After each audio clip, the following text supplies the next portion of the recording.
Viewers কেমন আছেন সবাই?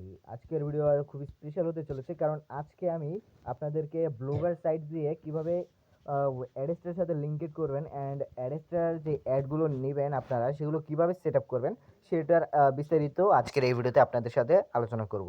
সো মনোযোগ সহকারে দেখুন। এখানে দেখুন আমার কিন্তু 3টা ব্লগ রয়েছে। সো আমি কিন্তু একটা নতুন ব্লগ ক্রিয়েট করে নেব যেহেতু আপনাদেরকে দেখাবো। সো আমি এখানে একটা নতুন ব্লগ দিয়ে দিলাম। এখানে আমি আমার নাম দিয়ে দিচ্ছি। ব্লগের টাইটেল দিয়ে দিলাম, দেন ব্লগের অ্যাড্রেস আপনি আপনার ইচ্ছা মতন দিবেন, বাট সেই অ্যাড্রেসটা অ্যাভেলেবেল থাকতে হবে ব্লগারের মধ্যে, নইলে কিন্তু হবে না। দেন এই ব্লগটা কিন্তু অ্যাভেলেবেল আছে, সো আমি এখানে সেভের উপরে ক্লিক করে দিলে এটা সেভ হয়ে যাবে। দেন এখান থেকে আপনারা নেক্সট ক্লিক করে দেবেন।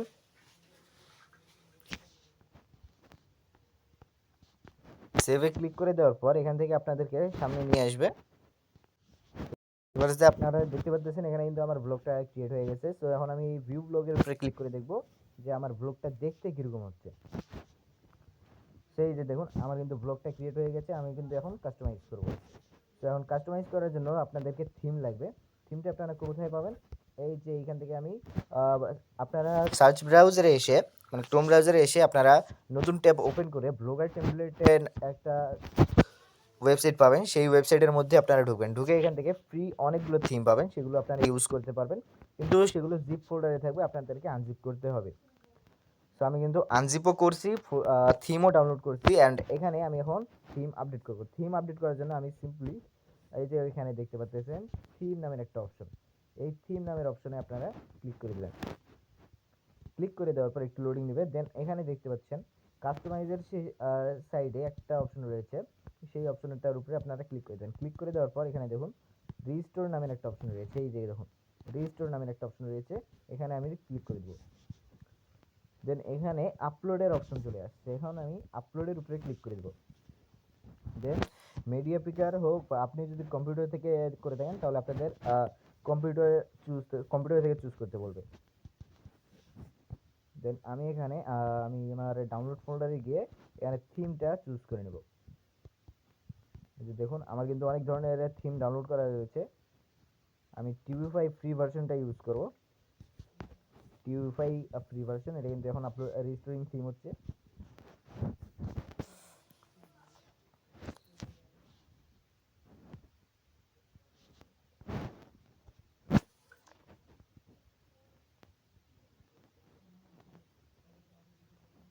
দেখুন এখন কিন্তু মডিফাইড হয়ে গেছে, এখানে দেখুন কাস্টমার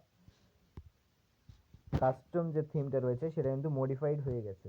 এখন যদি আমি এখানে থ্রি ডট মেনুর উপরে ক্লিক করি, দেন লেআউটের উপরে ক্লিক করি, এখান থেকে আমি কাস্টমাইজ করতে পারবো যে আমার কোন কোন অপশনগুলো লাগবে আর কোন কোন অপশনগুলো লাগবে না, সেগুলো আমি রিমুভ করতে পারি চাইলেই। তো এখান থেকে আমি থ্রি ডট মেনুর উপরে ক্লিক করে দেবো আবারও। দেন আমি ভিউ ব্লগের উপরে ক্লিক করে দেবো, দেখবো যে আমার ওয়েবসাইটটা দেখতে কিরকম লাগতেছে। তো এখানে দেখুন এখানে কিন্তু উপরে নিচে আপনারা দুই ধরনের অ্যাড বসাতে পারবেন, দুইটাই কিন্তু রেসপন্সিভ অ্যাড হতে হবে। এগুলো আপনারা কোথায় বসাবেন সেগুলো আপনাদেরকে দেখাচ্ছি। সো তার জন্য আগে আপনাদেরকে ওয়েবসাইটটা অ্যাড করতে হবে অ্যাডস্টারের মধ্যে। তার জন্য আপনারা সিম্পলি লিঙ্কটি কপি করে নেবেন, ব্লগের যে লিঙ্কটি রয়েছে সেটা আপনারা কপি করে নেবেন। কপি করে নেওয়ার পর আপনারা চলে যাবেন অ্যাডস্টারের মধ্যে। অ্যাডস্টারের মধ্যে চলে আসার পর যদি অ্যাকাউন্ট ক্রিয়েট করা না থাকে তাহলে ডিসক্রিপশন বক্সে আর কীভাবে অ্যাকাউন্ট ক্রিয়েট করতে হয় তার ভিডিও দেওয়া আছে, আপনারা চাইলে চেক করে আসতে পারেন। এখানে দেখতে পাচ্ছেন 0 ব্যালেন্স রয়েছে, কারণ এটা আমার নতুন অ্যাকাউন্ট। গত ভিডিওতে আপনাদের সাথে শেয়ার করেছি যে এটা কিভাবে নতুন অ্যাকাউন্ট ক্রিয়েট করতে হয়।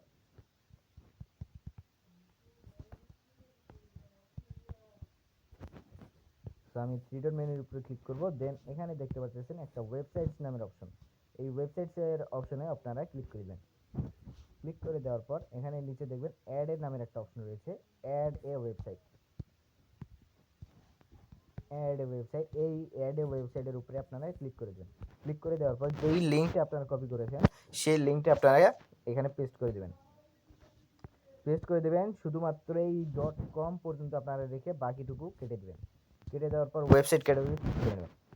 চুজ করে নেওয়ার পর আপনারা এখান থেকে ক্যাটাগরি আমার যার যেটা সে সেটাই দিবেন। আমার হচ্ছে নিউজ টাইপের,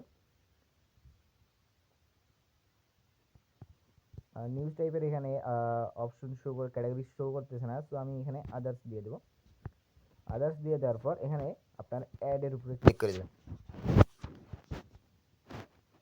অ্যাডের উপরে ক্লিক করে দেওয়ার পর কিন্তু দেখুন ওয়েবসাইটে কিন্তু রিভিউয়ের উপরে গেছে, সো এখানে গট ইটের উপরে ক্লিক করে দেন। দেন এখানে 1 থেকে 2 মিনিটের মধ্যে কিন্তু অ্যাপ্রুভ হয়ে যাবে। তো আমি কিন্তু এখানে একটু রিফ্রেশ করে দেখি যে কি হলো।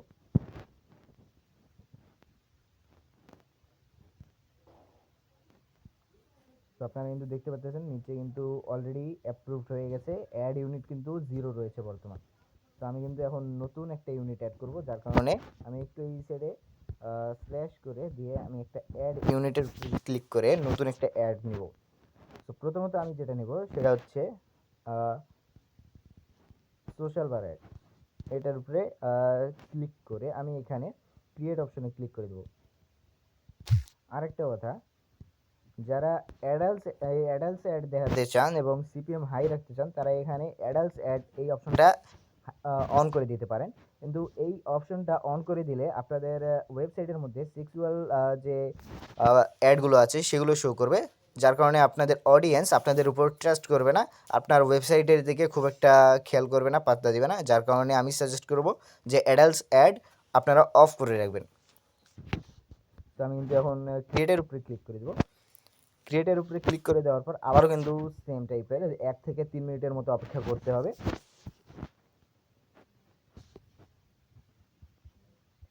দেখুন এখানে কিন্তু রিভিউয়ের জন্য গেছে 1 থেকে 3 মিনিটের মতো সময় লাগবে।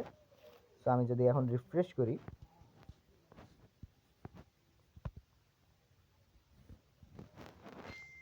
রিফ্রেশ করলে আপনারা এখানে দেখতে পাচ্ছেন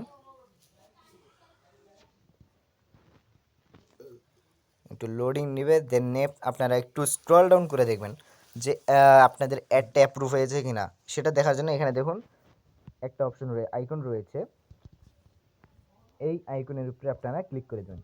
ক্লিক করে দেওয়ার পর আপনারা দেখতে পারবেন যে আপনার অ্যাডটা অ্যাপ্রুভ হয়েছে কিনা। এই যে দেখুন অ্যাক্টিভ আছে। এখন যদি আমি স্ল্যাশ করে দিই, এখানে নিচে দেখুন গেট কোডের একটা অপশন রয়েছে, এই গেট কোডের উপরে আপনারা ক্লিক করে দেবেন। গেট কোডে ক্লিক করে দেওয়ার পর এখানে দেখুন জাভাস্ক্রিপ্টের সাইনটা দিয়ে দিয়েছে।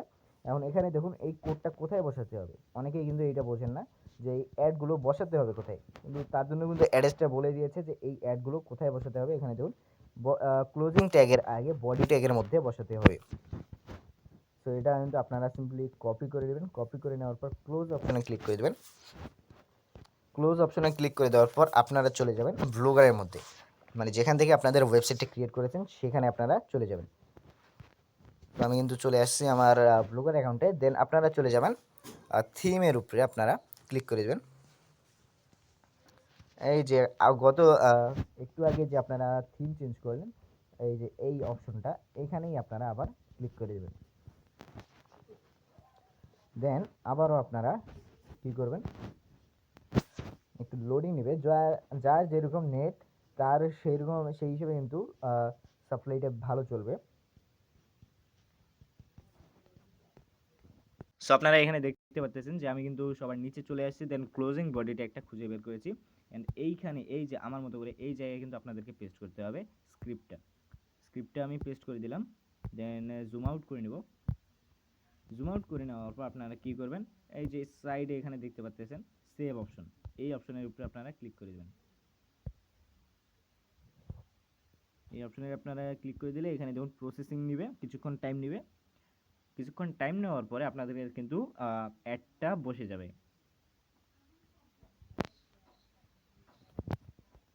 হ্যাঁ দেখুন আপডেট কিন্তু সাকসেসফুলি। এখন যদি আপনাদেরকে রিফ্রেশ করে দেখাই আমার ওয়েবসাইটটা, এখানে দেখুন এখন যদি রিফ্রেশ করে দেখাই, যদি আপনাদের নেট ভালো থাকে কিন্তু তাহলে কিন্তু যতবারই আপনারা অ্যাড দেখবেন, তো মানে যতবারই রিফ্রেশ করবেন ততবারই কিন্তু আপনাদেরকে অ্যাড দেখাবে। আমি কিন্তু অ্যাড করছি হচ্ছে, যদি আপনাদের নেট ভালো থাকে তাহলে কিন্তু সোশ্যাল বারের যে অ্যাডটা রয়েছে সেটা কিন্তু আপনাদেরকে মেসেজের আইকনের মতো দেখাবে উপর দিয়ে।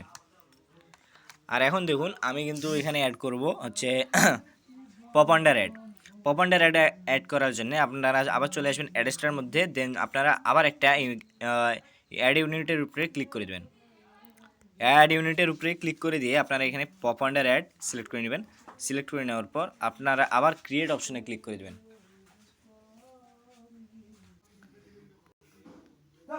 সো আপনারা কিন্তু আবার এখানে একটা সো আপনারা দেখতে পাচ্ছেন রিফ্রেশ হয়ে গেছে, দেন একটু লোডিং নেবে।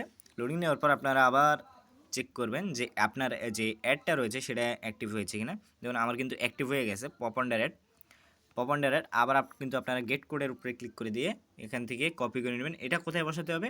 হেড ট্যাগের আগে, মানে ক্লোজিং ট্যাগের আগে। সেটাই কিন্তু আপনারা কপি করে নেবেন।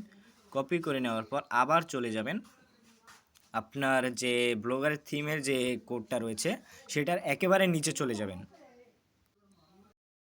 সো আপনারা কিন্তু দেখতে পাচ্ছেন আমি কিন্তু আবারও চলে আসছি HTML কোডের একেবারে নিচে। এখানে আপনারা কি করবেন, HTML এর যে ক্লোজিং ট্যাগটা আছে, ক্লোজিং ট্যাগের আগে এই জায়গায় আপনারা পেস্ট করে দেবেন। যেভাবে বডির ক্লোজিং ট্যাগে আপনারা বসাই দিয়েছেন সেইভাবেই আপনারা HTML এর ক্লোজিং ট্যাগের মধ্যে স্ক্রিপ্টটা পেস্ট করে দেবেন। পেস্ট করে দেওয়ার পর আপনারা জুম আউট করে নেবেন ফোন থেকে হলে, আর পিসি থেকে হলে তো কোনো জুম আউট করা লাগবে না। দেন আপনারা সেভ অপশনের উপরে ক্লিক করে দেবেন। ক্লিক করে দেওয়ার পর এখানে সেভ করে দেবেন। প্রসেসিং নেবে, একটু টাইম নেবে সেভ হতে। দেন আপনার প্রসেসিংটা আপডেট করে সাকসেসফুল হবে।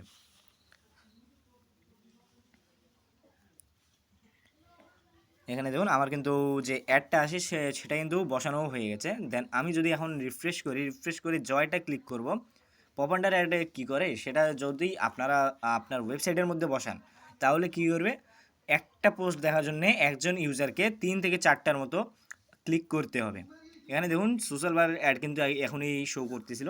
এখন যদি আমি রিফ্রেশ করছি, এখন যদি এই যে দেখুন সোশ্যাল বারের অ্যাডটা কিন্তু শো করতেছে, মেসেজের আইকনের মতো করে শো করবে, আপনাদেরকে বলেছিলাম। দেন এখন যদি আমি ক্লিক করি যে কোনো একটা রেসপন্সিভ অ্যাডের উপরে যদি আমি ক্লিক করি তাহলে দেখুন 3টে কিন্তু ক্লিক করতে হবে আমাকে, 3টার মতো ক্লিক করতে হবে। জয়টা ক্লিক করবেন তো এটা মানে প্রায় বেশিরভাগই ক্লিক আপনাদেরকে একটা ওয়েবসাইটের মধ্যে নিয়ে যাবে। দেখতে পাচ্ছেন যে বেশিরভাগই ক্লিক কিন্তু আপনাদেরকে আদার ওয়েবসাইটে নিয়ে যাবে। সো আশা করি আপনারা বুঝতে পারছেন যে ব্লগারের মধ্যে আপনাদেরকে অ্যাড কীভাবে বসাতে হয়। এখানে যতগুলো আপনারা কোড জেনারেট করে নেবেন ততগুলোই কিন্তু আপনারা দেখতে পারবেন। এই যে এখানে ইনস্ট্রাকশন দিয়ে দিবে, যে আপনারা দেখতেছেন এখানে কোথায় পেস্ট করতে হবে সেটা কিন্তু তারা বলে দিবে যে এটা এই জায়গায় পেস্ট করতে হবে। আশা করি আপনারা বুঝতে পারছেন। সো পরবর্তী ভিডিওতে আপনাদের সাথে শেয়ার করবো যে এই অ্যাডেস্টার লিঙ্কটা মানে এই ওয়েবসাইটটা আপনারা কীভাবে মার্কেটিং করলে আপনাদের অ্যাডেস্টার মধ্যে ইমপ্রেশন বেশি আসবে, CPM হাই আসবে, রেভিনিউ বেশি আসবে। পরবর্তী এই ভিডিওতে এই টপিকটা আপনাদের সাথে শেয়ার করা হবে। সো আশা করি আপনারা বুঝতে পারছেন। সো আশা করি ভিডিওটি ভালো লাগলে আপনারা চ্যানেলটি অবশ্যই সাবস্ক্রাইব করবেন। আর যদি আপনাদের কোনো থট থাকে তাহলে আপনারা কমেন্ট করে জানাতে পারেন। সো আজকের ভিডিও এই পর্যন্তই, দেখা হচ্ছে নতুন কোনো ভিডিওতে। ভালো থাকবেন, সুস্থ থাকবেন, আল্লাহ হাফেজ।